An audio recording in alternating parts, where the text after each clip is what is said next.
Okay, first let me talk about the good, because there was some good. Initially, I thought it was very funny, and I liked the style of humor. It wasn't typical jokes, it wasn't outrageous situations. It just dived into the minutia of these little interactions Louis C.K. has with different people in his life. It was very Seinfeld, very show about nothing, and the black and white, initially I thought it was very pretentious, but I think it really worked and added to the vibe of this humor. And Louis C.K., I think he does a great job coming across as an everyman that you can identify with. Maybe a very successful, funny everyman, but an everyman nonetheless. And I thought the movie had a really realistic portrayal of father-daughter relationships, particularly college-age daughters, where the father doesn't really want the daughter to do anything, doesn't want her to party, doesn't want her to date, but also hates saying no and will let the daughter do almost anything she wants. So it's a paradox. And it was all strong actors that gave good performances, but Chloë Grace Moretz, she plays Louis' daughter, and I thought she just killed it.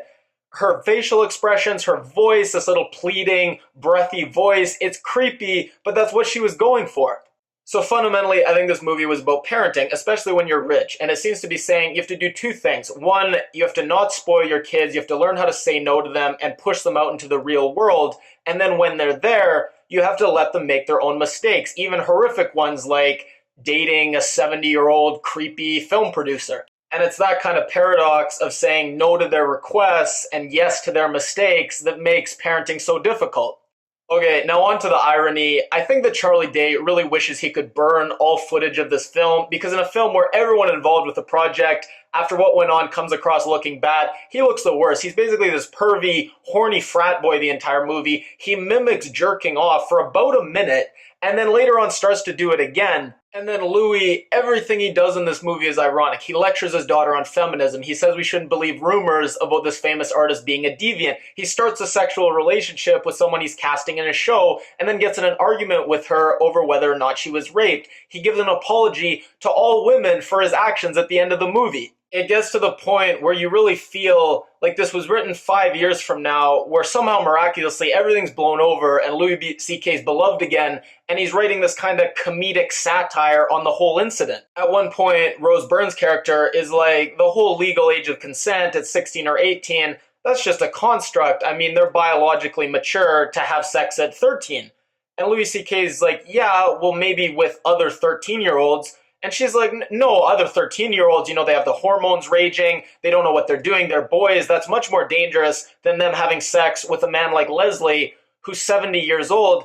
And you gotta wonder, it's like someone made this analogy that for Louis C.K. or anyone who kind of exposes themselves, part of the thrill is getting away with it. And for him, it seems like this whole movie was just seeing what he could get away with.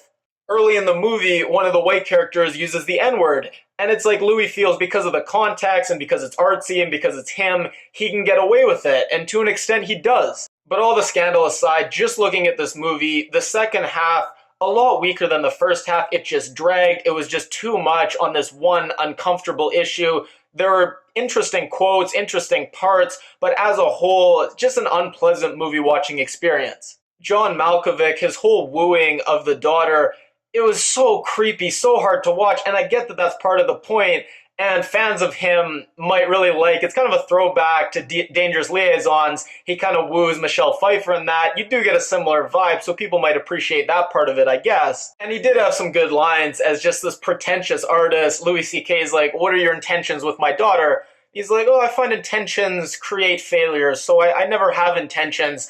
And Louis C.K. is just like, level with me, what are you trying to do here?